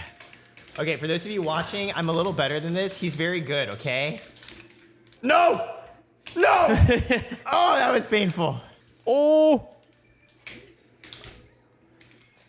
right, we're gonna do one more. He got Fox that time. He literally got Fox. I did get one of the better characters in the game. That's not okay. Pick a different one. All right. There we go. That's what I was looking for. This is just impossible. Now I literally went from the best character in the game to the worst character in the game. Bro, come on. That was not going to work. This is bad. I'm just gonna tell people that I beat you. I'm not gonna go into details on characters. I'm so bad. All right, I gotta figure this out. I'm currently beating Aiden. This is really close. No. Oh, I think that's no. No, this is it. I think this might be over. Yeah. Good game. All right, so that's so funny to go from the best character to the worst character. That was fun. Yeah. All right, well, you can pull the first one because you did win the first game, although you did have Fox. So. I did get Fox. I did get very. So I just pulled this from. Pull one from level 1. You know what's funny? I've wanted to play this game for a really long time. Oh, beautiful. You should play it with your girlfriend. Yeah, she just bought it, so we were talking about playing it together. I feel very well. I took your virginity playing this game first, I guess. No, she's gonna be jealous. She's gonna be jealous. You can watch this later. Cool. What about me is most strange or unfamiliar to you? You have such this interesting mix of being this very genuine person and being very business savvy. Because I have a story in my head. Usually you find people who are one or the other. Like they're super genuine, they're super passionate, and they don't think about business at all. Or they're like really strategic and they're really focused on the business perspective. Yeah. But maybe you're missing some of that passion. I feel like you have this really good combo of both. Like, dude, playing this with you, so much fun. I can see you like it too. Like, it's just fun, it's just right? A good game. Genuinely. And I hear you talk, you're so thoughtful about the implications of everything, of how you've gotten to where you are, how you get to do what you do, how you get to do what you need to do next. You literally analyze Smash's success. Oh, actually, Nintendo support, or lack thereof, was a plus, not a minus. And finding that combination of both in one person, I'm just like, that's really unique. I wonder if it's because even though you are a creator and influencer, it was by accident. I think the accident part is a big part of it for sure. Yeah. What about you? What about me, if anything, you find strange or unusual? Strange? Maybe it was the other word was unfamiliar. I locked onto that one. Yeah. When I think about people like networking in this space or being like business people in the space, I think people have a really big fear of like being used or taken advantage of. I think a word I hear a lot, especially when I moved here, was that like people are fake. I always thought was interesting and like maybe is true, but I don't know. I've like never felt that way. I think I generally trend in like the direction of giving people the benefit of the doubt or like not even really thinking about that at all. And I was because like from meeting you the first time as someone who just seemed like you seemed really excited to be a part of everything. And I've never gotten the impression that you have like weird intentions or like are trying to like take advantage of people from like a business perspective or like even it's not even take advantage of people, right? I don't think like selling people is necessarily bad if it's like it's just naturally a part of a lot of people's jobs. And I was kind of wondering like along with this is kind of a question as well as like a thought. What your perspective is as a person in the industry who in this like influencer creator industry in LA, as somebody who is like providing a service or product to people and ultimately trying to get that in more people's hands. And we kind of had a conversation about this like before we started doing this about like, why are we doing this when like I'm not a Karat customer? Like why do I have access to like to record something in this space if I wanted to, like you offered? What is your thought on like being interpreted in a negative way while being yourself in the space? Like I think I don't know what your internal monologue is about like how people interpret you. I mean, it's something I'm very anxious about and I think a lot about because there's two sides. The first one is, I think I tried to construct my life after leaving Instagram to support the things that I really want to do. I think before working in tech and investment banking, consulting, it was, hey, work supports my livelihood, which gives me time to do things I really want to do. Now I want to flip it. I want to do things I want to do and find ways to support that. Yeah. So for example, all of my friends at this point are founders or creators or in the space because like, this is who I vibe with. Like, dude, Aiden, like, I think it's super fucking cool. Man, you're sitting there, you're 16, there's an FBLA and there's MLG Anaheim. And you go to MLG Anaheim and it's like, oh, there's like fucking League. Yeah. And there's Super Smash Brothers. And you go for Super Smash Brothers. And like the way you even think about your life now, where you have such awareness, gosh, I get to do this thing with my friends and make decisions and I have privilege. I love and I deeply admire that. I wish I had followed a path more like yours. I was scared. I felt a lot of pressure, a lot of expectation to follow a more conventional path.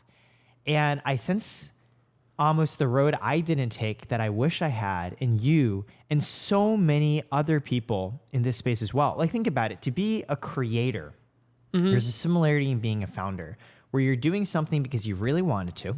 There's some desire outside of what a quote unquote normal person feels. Like a normal person probably would not do the things that you did or the things that Slime or Lud did. And you're still doing it, which requires some sort of emotional recognition or dealing with, oh my God, is this going to work?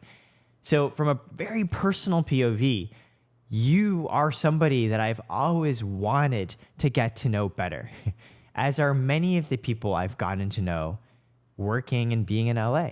And the second part is, well, yeah, I do have a business working with creators and clients as well. And so I try, the two are inextricably mingled, which I used to feel really, really guilty about. And I've come to be more at peace with because, for instance, I'm getting to know you better.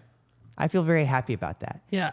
I acknowledge this isn't just, hey man, let's just hang out, come eat. Like, we're recording. It's a podcast. Yeah. Oh, it's like content. But like, I feel when you talked about how the Yard podcast is this regular touch point for you and your friends, like, it's not like totally, oh, we're just, but kind of, there is an element of that. Yeah. It's both. That's what I get to feel. So the two are tied together. And in fact, the business part, I try and balance by letting people know, like, I'm a human being outside my work as Karat. And they're similar, they're tied together, but they're not one-to-one. I would never want somebody to work with Karat because they felt obliged to me. And similarly, we make a lot of mistakes as a startup. When we make mistakes or we have bugs, I would never want a client to not share that with me or to leave because they felt a friendship with me too. Yeah. And so to answer your question, I both appreciate it because I get to do this with you, right? As a mix of both. And I try in some ways to separate out and say, look, you don't need to feel obliged to me in a business sense because I also know you personally. So Yeah. that's how I've navigated it so far. It's really hard, man. Yeah. Yeah. I think it would be a really, really difficult thing to manage. I've actually talked, I think, because a lot of our conversation, right? I had mentioned that how Slime, Nick, me, didn't really have ambitions of becoming that creator. And I think by nature of that, at like social gatherings and things, I never really had like a channel or like a thing to plug. Right. And I think like and subscribe. I felt really freed by that. And in the sense that I think some conversations at like parties or gatherings will often like edge to between two people, as I've observed, will often edge towards, are you down to like collab or like do something together? Which isn't necessarily bad, right? Yeah. But I do think it puts this potential, like I said, I think for some people have this like great fear of their position or their status being taken advantage of. I actually do not. I just like do not have that fear. And maybe it's because I think like rather lowly of my own position. But I think I've seen that fear in other people. And because of that, I think the request to like collaborate can stain an interaction like that. But I never even had to navigate that because I didn't have a channel to plug. I didn't have anything for the other person to like be involved in. So I can approach this interaction with genuine. like zero fear of them interpreting it any other way. But if I was in your position, I think even if I was being genuine all the time, which I think you are, I think I would be very fearful of that interpretation happening. I am. So first of all, I have a lot of thoughts. Yeah. You're right. You're a unique case of an influencer who didn't want the influence. Yeah. Because many influencers want the influence. They want to be seen and heard, which then it's really scary if they feel something's threatening it. You have influence as a byproduct, as a side effect, almost as a pseudo accident. And, there's this saying, Alan Greenspan, the former head of the Federal Reserve, once said that anybody who wants to run for president is hereby disqualified. The implication being the ego and narcissistic desire to want to lead other people thereby make you not fit to do so. I wonder if there's a similar element there. It's precisely because you didn't even want to be an influencer that you can be one, but still be genuine. And then in terms of for me, so when you said the collabing, that's one thing that it's a little different. I'm not really like a creator. I know like in the Twitch space, for example, it's so much about collaboration and streaming together. Yeah. It's like a high school clique. No, you don't. Yeah, you don't need to seek out that request in the same way, which is, I imagine, like, nice. Fortunately, in some ways. I'm not, even though I'm friends with many creators, I consider myself particularly close to like Alexandra Botes, for example, right? Yeah. Or like Code Miko. I don't have to be, are you going to do this, make this content with me? You're right. I do run a business outside of it, which is why, to answer your question, I am anxious and I do think about it a lot. And that's why when you asked me that, I went to a lens to be like, yeah, dude, you don't have to. Like, it's chill. It's fine. Because I'm so scared of people being like, oh, like, this is like one of those things. And like, sure, we're making content and it helps the business. And I want to make clear, I also just like actually want to get to know you better as a human being. Yeah. And it is hard to do both, but I try. Yeah, I think you're doing a good job. you. I mean, by nature of you letting even something as simple of a decision as like letting the Hungry Box one go on his channel instead of like your guys's, it's like, oh. Yeah, because he wanted it. And I was like, okay, sure. Yeah, I'm happy because the whole point was for people to get to see you in a way that they might not. Yeah. So as you probably are aware, Ludwig invested in Karat. I actually didn't know that. Yeah, he's an angel investor. And he doesn't know this because I haven't talked to him about it. So I was through Slime, right? I mentioned to Slime we were doing this next round of investment, and we recently announced it. It was like a big round, all this stuff. And so I was like, oh, like Lud might be interested. You want to chat with him? I was like, sure. Dude, I was like terrified of that call because as much as I knew from a business POV, it would obviously be valuable for him to invest. Yeah. From a personal POV, I was like, we are a venture-backed startup. I truly believe in what we're doing, and there's a very high risk as a venture-backed startup of failure. Yeah. And I would be terrified if my main interaction with Ludwig was him feeling like he was sold into something that didn't work. So I got on a Discord call with him. And I don't know if he remembers this, but basically the first thing I said was, we'll probably lose all your money. That's good. It's to be candid though. I think that's a strength. Yeah. And I was like, to be clear, it's not because I don't believe in what we're doing. I think there's a real problem that you yourself faced, right? He was trying to gift subs during his subathon and his card was getting declined. There's a real opportunity. We have a real shot at this. And I'm aware just of how risky it is. I want to tell you that. Yeah. And I remember he was like, I think you guys are going to blow up. I'm in. And I was just like, oh. I think that the ability to be honest with people like that is really refreshing in like in a business world. Thank you. I think as you know, we've all, like anybody who's been at startups especially, but companies in general. You were Smash GG, which was VC backed as well. Yeah. And I think you get used to a certain like business speak or cadence that is just present in meetings. And I think I was generally good at breaking the mold of that when I saw was appropriate. And I think it's funny. I was told a while later that it was part of what got me my job at Summit.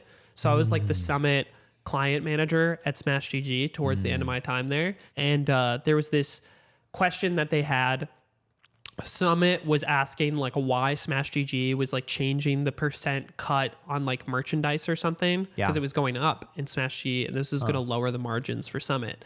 And the reality was like, there was no reason for Smash GG to do this. To make more money. It was to make more money for a company, but it was going to be a negligible amount of money for the position that the company was in, and I knew that. The decision made no practical sense. It was not actually going to change anything, and Summit is asking me this on the meeting, and I just leveled with them, and I was like, "This decision is like above me. I don't think it makes sense. I'm really sorry this is happening. I don't really understand why they're doing this.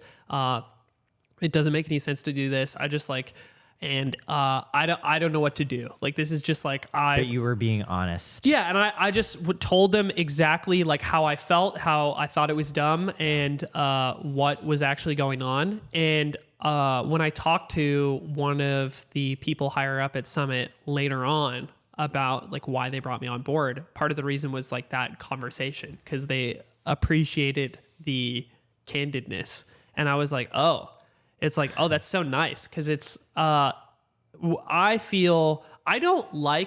just don't like lying to people. It makes me feel, it just makes me feel bad. What's the point? You can't live with yourself. Like like the whole reason why I left, stable jobs with well-paying financial compensation, just like do something I want to do. What's the point of doing it if you don't want to do it? I don't want to lie. Like, it defeats the whole purpose. This goes back to what I said about you very much a little while ago. That same honesty, it's so fascinating that you are honest, and you're honest though while aware of the business implications, right? There are people here who just say that as an honest answer, but they're not thinking through the business POV. You are aware of the business POV, and you're still being honest. Yeah. You definitely have to balance both if you want to like keep your position. You can't be like ruthlessly blunt with like no purpose. But I think you leveling with people is a way better way of approaching things most of the time, I've found. Totally. And I just recall that specific instance as like one of the primary times it like paid off. And I think in your case, right, it's like it's like there's no point in like bullshitting people about like a startup's position, right? The whole point of investing in a startup is that you don't know, and then it might become really successful. It could be huge, but it might not. And you have to believe in the idea. It's exactly right. Startups by nature are risky because half the people out there think they make so much sense, and half the people out there think it's really fucking dumb. That's why it's a startup, right? And it's like very weird as a founder to navigate both and to be able to hold both. And I think of it as I love getting to work with creators. I want to be in the space for a long time, right? And so that's why I was like, to me, this is really important to make that clear. You really remind me, there's this Greek philosopher named Diogenes, and you're familiar with the DC superhero Green Lantern? Yeah. In brightest day and blackest night, no evil shall escape my sight. Let those who worship evil's fight beware my power, Green Lantern's light. Something like that. Holy shit, I would have not gotten the second half of that. I'm pretty sure I got the first part wrong. But anyways, why they're called Green Lanterns? It's a reference to this Greek philosopher Diogenes, who used to walk around in broad daylight carrying a lantern. Sort of like a gadfly, like in a way, a troll in ancient times. They're like, why the fuck are you like, it's the middle of the day. And he's like, I'm just looking for an honest man. Once Alexander the Great said, if I could be anyone else in the world, apocryphal, he said, I would want to be Diogenes if I weren't Alexander the Great. And Diogenes replied back, if I weren't Diogenes, I'd still want to be Diogenes. So just a massive troll, to be clear. Just with a great track record, it sounds like.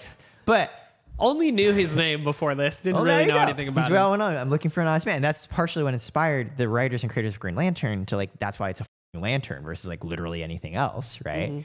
And that's what I think of. It's like the way you present yourself, right? Like, I think that's why they brought you on to Summit. It's like, this guy's like, hey, man, why did you change the cuts of merch here? And you're like, we didn't really have to, but more money, good. So it's not even like that. Even in that specific situation, right? If like Smash GG wanted to beef up the profit margins and like be a more profitable company, I think it would have made sense. It was just funny because like the company was losing so much money, and you could like clearly I could calculate like very easily how much like revenue this was going to add into like the company's revenue stream. And it's like, this does nothing to effectively change the burn rate at all. It is a truly surface level decision so that someone can say that they like helped try. We improved whatever. So it's like the most eye roll move of all time. All right, let's do another. Let's do level 2. Sure. Dude, I feel like I had literally a surface level question. We went so deep. Yeah. It's good. When was the last time you surprised yourself? this is up to, I gotta be honest.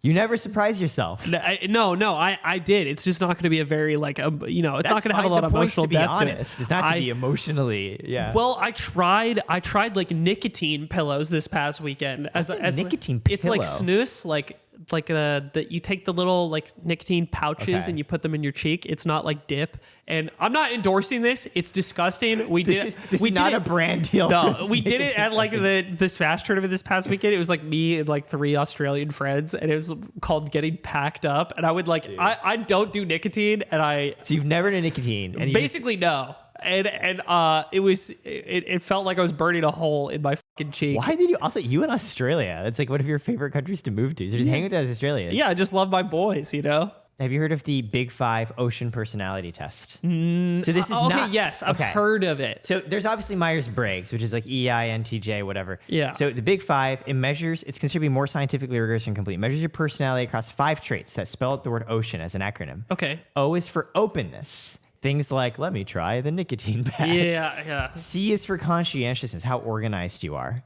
E is for extroversion, how you get energy alone or with people. A is for agreeableness. Are you generally just an easy person to get along with? And N is for neuroticism, how much you get anxious about stuff. Okay. So I'm curious, how would you rank yourself on this? Would you say you're an open person? Oh, definitely. I can tell. You're very open. I mean, you literally age 16 decided to go do video games as a career. So very open. What about conscientious? Like organized, on time, detail-oriented spreadsheets? I'm like...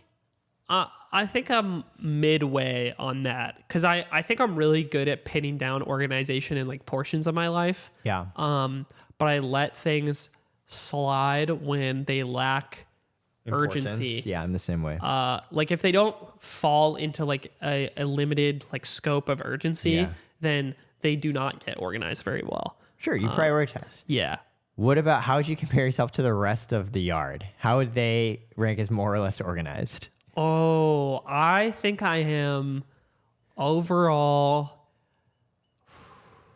I'm definitely more organized than Slime and Ludwig. Yeah, that's what I figured. That's exactly what I was thinking in my head. And me and Nick, I think I'm probably a little more organized than Nick, I think. Okay, so you are the most organized member of the yard. Yeah. I think I'm better at like managing like my day-to-day schedule. Yeah. Like I think I'm better at like showing, like getting meetings scheduled and like. Dude, I'm honestly was so impressed that you committed to a podcast time that we said a month ago. Yeah. I was like, man, you're on top of your shit. Oh, the earlier, the better. Because most people would like move it around 10 times. No, because it goes into my calendar and then it's like blocked off. So you were organized. I follow like I'm a calendar guy. No, me too. It's just a lot of people aren't. I think, but whereas like I think where I get a little lost in the details and like something Nick is better bringing like a maybe a project to fruition. Yeah, I think we're better at different aspects of keeping our lives organized, I would say. Same with my co-founder myself. He's better at the long-term strategic shifts. I'm more like that. We got to get this done right now. Yeah. Okay, next one, agreeableness. Agreeable, disagreeable. What do you think you are? I think I'm probably extremely agreeable. Yeah, you literally talked about peer pressure. I think you're very agreeable. You're easy to get along with. After that, extroversion. I did them out of order. I think you're pretty extroverted. I'd say, I think this one has changed over time, actually. So I think I used to be extremely extroverted. Okay. Like I needed to be around people all the time. I like really pushed for, I like always wanted to go out, always wanted to hang out with people. I think it was like my default state to like want to be around people. But I think in the past couple years, I've become more of an introvert. So I'm much more protective. I've thought about this a lot and I'm not super sure. I think it has something, I think I got used to a certain like, I think COVID changed it actually. I think COVID just like changed my life and like reset. You went from everyone to just hanging out with like Nick and Sly and Led every day. Yeah. I don't know quite how to break it down, but like there's definitely a clear before and after of like how COVID affected how I like my alone time. You are so thoughtful and aware of yourself. No, I love how half the questions I ask, some people are like, I've never thought of that before. And you're like, Eric, I was just considering this in the shower yesterday night. Yeah. I fucking love it. I'm the same way. Yeah, it's good to think about things. I don't know. I can't help myself. Maybe I've thought about this like a ton. I haven't gotten to like the root causes because part of me thinks like, is this just a reflection on like aging? Is this just what getting How old are older you? is? I'm 26. Yeah, you're still young. But post COVID, it was definitely the amount of like alone time I desire is definitely way higher. I definitely need more time to like recharge. I'm the same. After this pod, I'm gonna go in my bed and cuddle and fall asleep. No, I think though, last one, neuroticism. I'm actually gonna say I'm gonna say medium, and this is why. Because you're so thoughtful.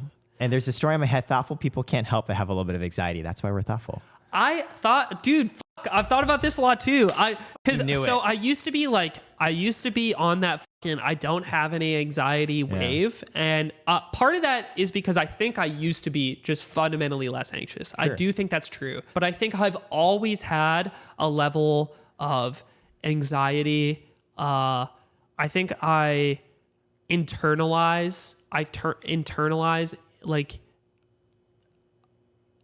emotional situations like really deeply. I think I'm good at learning from my mistakes.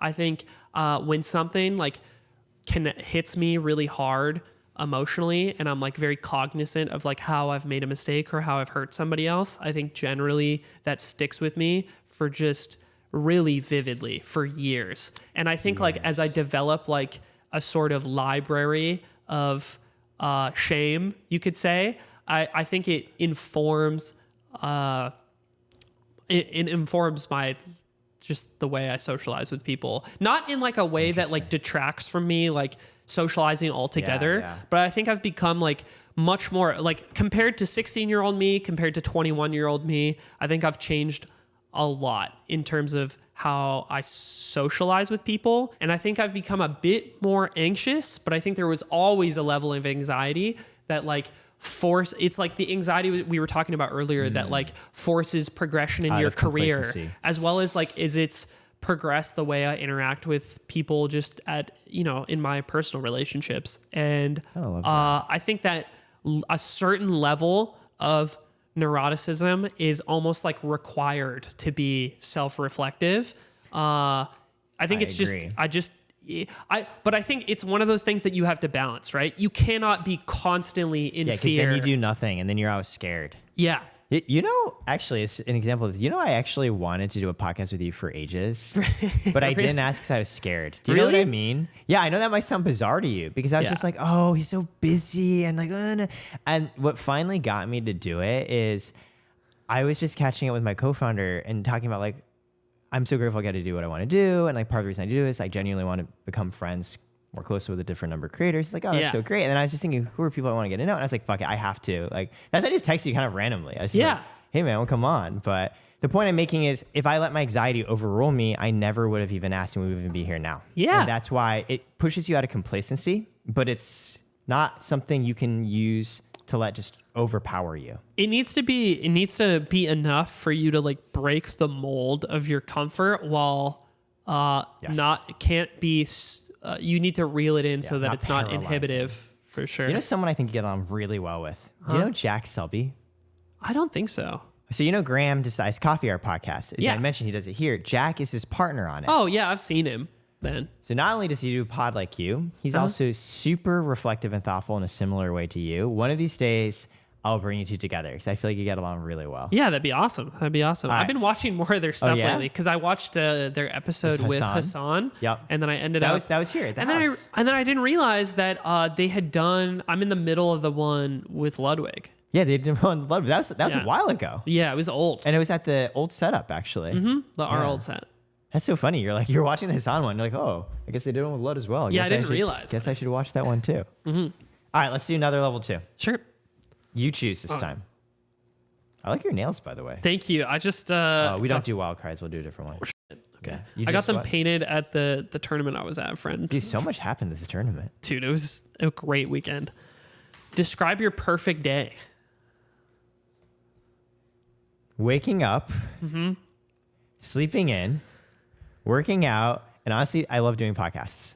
Nice. What about you? So is it a pretty good day so and far? playing Super Smash Brothers. Oh, and pickleball. I really love pickleball now too. Yeah. One of these days I try and play that as much as possible. Yeah. Yeah. I play with like Will Neff actually. Yeah, it seems like a lot of fun. Yeah. I've been meaning to go. Oh yeah, It no seems worries. like a One lot of of these fun. days. What about you? What's your perfect day? I think waking up early. Oh, you're a morning bird. I would like to be, ideally, if I had a choice, I would like to be up at like 8 every day. I think that would be really nice.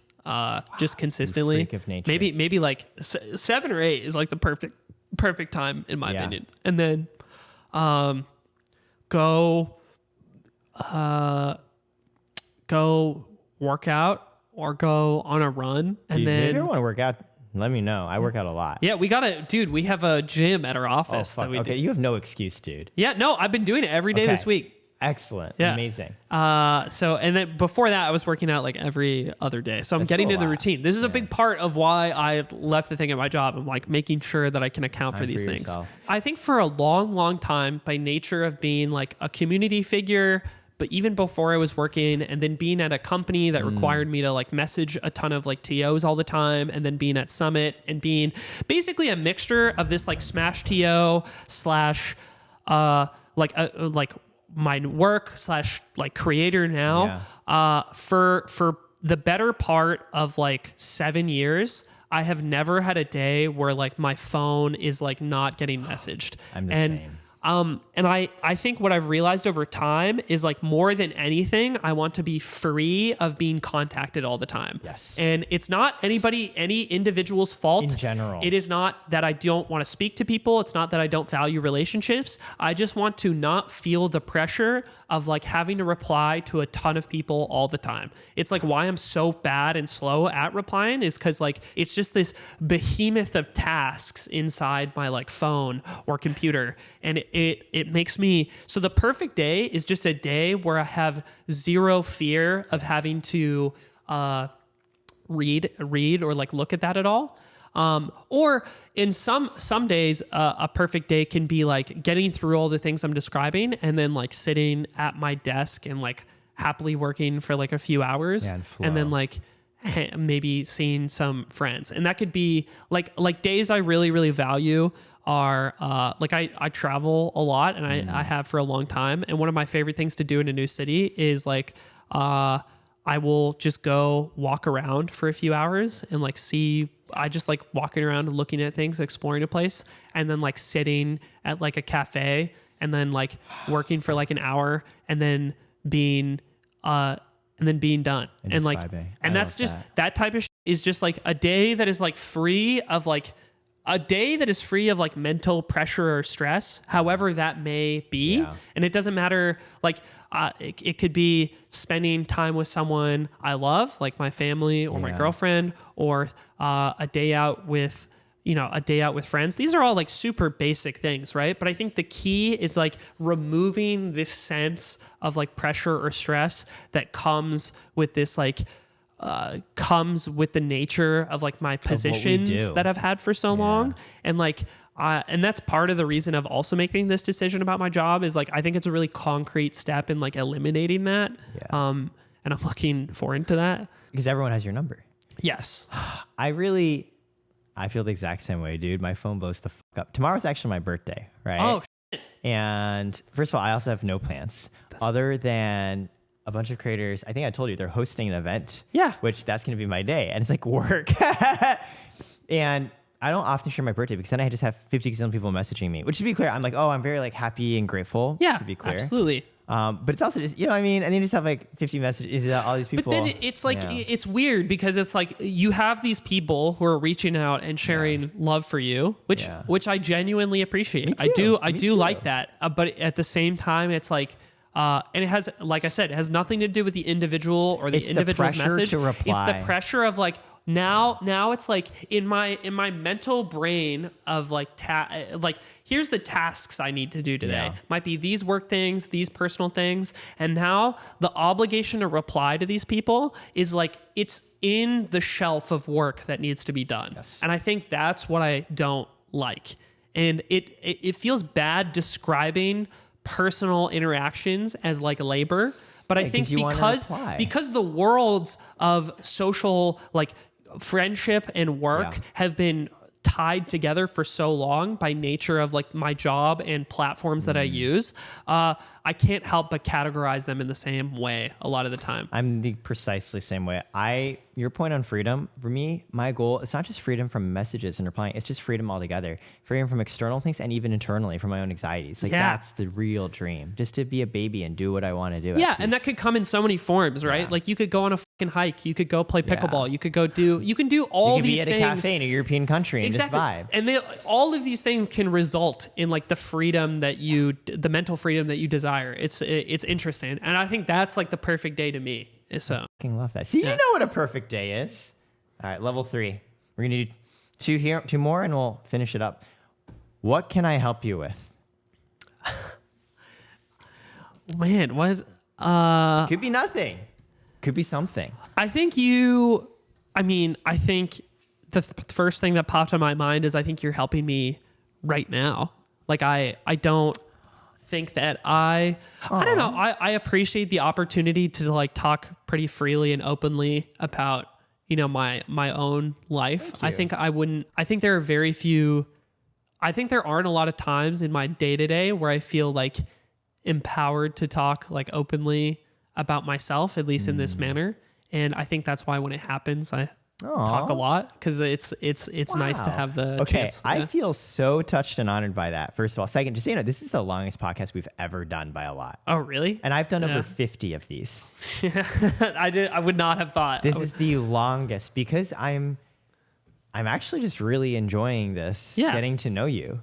And I think in some ways you're similar to me where like writing and speaking clarify thinking. Like sometimes for me to process the thoughts tumbling around in my head, it helps to put them into words. Absolutely. I used to do, I haven't done it much lately, but when I was going through a period of like being more anxious, probably like a year ago, I was doing this thing where I would verbalize or like talk to myself in the car. I do that too. Because if I didn't do that, I think I would often lose track of the feeling or problem and it would kind of like escape me. It was like became challenging to just think through, but by speaking it out loud, it becomes a thread that you have to follow. It closes out the realm of anxieties to this particular. And that actually helped a lot. So I definitely agree. I do that too. What, if I might ask, what were you feeling more anxious about that you feel, sounds like less anxious now this year? I think at the time it was mostly to do with my relationship because I was in a really early stage of it.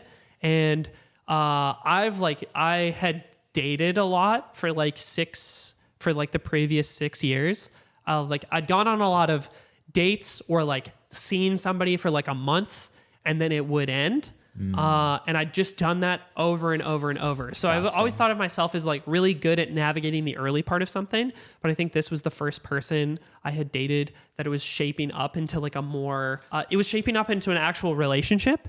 And I think there was a lot of like nervousness in navigating this like new world of a relationship with somebody that I had not been in a long time. And I think that gave me a lot of like fresh anxiety or like feelings that I hadn't really felt before. Like what is going on? Yeah. So figuring that out was very interesting. Are you still with this person? Mm-hmm. Yeah. Congratulations. Yeah. Thanks. Your relationships are hard. I think I went through, I mentioned to you, I went through a breakup, right? And it prompted me to help do the podcast in the first place. And I'm seeing someone new for over a month. It's been really good. Yeah. That's awesome. What's so funny is she went and watched my old podcasts where like, relationships come up a lot. Yeah. And I'm like, hey, you're probably going to be watching this one now and care about you very much. But it's just funny because she sees them and now I'm like, everything I say in a podcast, my partner will see. Yes, I've had that. I don't think it doesn't, and you probably feel the same way. I don't think it necessarily like hangs over me, but it is funny. I'm not saying anything bad. Yeah, it's just like, it is funny that like she does the same thing. My girlfriend, she listens to like most or like almost all the Yard episodes. It's like, wow, she really cares. Yeah, it's funny right? because like she just never would listen to the show normally if I wasn't on it. But she likes it. It's so funny. She loves me enough to like fucking listen to this ridiculous show. Did she ever tell you I wish it was more you talking? Yeah. Yeah, I knew it. I knew it because my girl's the same way. She's just obviously like wants that's like I'm like the main reason she's listening. That's the dynamic. It's when the people we see and date, they obviously when they listen to podcasts, they're like, oh, I just wish you would speak more. Yeah. Like that's so flattering. Yeah, it's very funny. All right, one more to cap it off. Sure. You pull it. All right. And obviously, if you don't like the question, pull a different one. What answer of mine made you light up? Oh, that's actually a good one to end on. Yeah. Honestly, the one we just did where you said, how can I help you? And you said, you're helping me right now because I'm actually getting to just talk about my thoughts and share more about me. And I like that. And I really lit up there because I was like I said, this is the longest podcast I've ever done because I'm actually just really enjoying it. And there's a part of me, you know how to do a pod. I'm like, okay, this is a long, like we should end it soon. I don't want to get tired. Yeah. And so when you said like, oh, I actually just really appreciate the time to go through my thoughts, I was like, oh, yay. I'm happy because I've really enjoyed this too. And so that was a very easy answer for me. I've really enjoyed this. Yeah. What about you? If any answers of mine where you particularly noticed or remembered? Yeah. I think you sharing that you do co-founder therapy was really interesting and made me, because I think you mentioning that as like a step, like an active step you're taking to like maintain your relationship with your friend and your business partner was, I don't know, seems pretty remarkable to me, but also the conversation cascading into something about like our personal relationships with our close friends that we work with. I think that conversation or that answer gives me a lot to think about. And I also like was on the whole pretty like shocked and like pleased that you're doing something like that. I was like, as someone who has like no insight into like your personal relationship with this person, I was like, I didn't even know that was a thing or like a step you could take. It's basically couples therapy. But it's really, it sounds really cool. And I feel like that is a really, it takes a lot of, I don't know, bravery maybe to like be like, we should do this in the same way that I think I really respect couples that do like couples counseling. Cause it's like, I think it's hard to admit to yourself. I think it takes much more to admit to yourself and a partner that you need to do something like that together. Like there's some like, there's a certain amount of like bravery and like admitting that you need to talk to someone at all and like doing therapy. But there's one person that is the component of it, right? You just have to admit to yourself and like believe yourself that you should go speak to someone. And that's great. But I think bringing that to the attention, someone has to lead, right? Someone has to bring that to the attention of the other individual. And then you need to talk and like decide that you're going to do it together. And I think that's really admirable. Thank you, man. Yeah. I'll add the framing. More and more I've appreciated therapy as it's not what you do when things are going bad because that's sometimes too late. Yeah. It's the thing you do now proactively because you care that much about that person and that relationship. Yeah. Yeah, like, I agree. I care so much about this that I want to do therapy, even though nothing's bad. It's precisely because nothing's bad, and I wanted to stay that way that I care enough that I want to do this with you. I think you're building like the background and tools to like make sure things either stay good or if like things do get challenging, you might be able to solve them on your own. Exactly. And I can hear like the love in your voice, man, when you talk about your friends, like, and you're talking, you're thinking about the nature of the friendship, right? The yard used to start more on recounting old stories and it's shifted and people got busy, people moved away, but you still see each other. And yeah, I don't know. It just made me think a lot like when you work with friends, right? It just evolves into something different. It has to be maintained. The friendship always has to be taken care of first for the business to follow. Definitely. All right, dude. Thanks so much, man. Yeah, of course. Thank you for having me.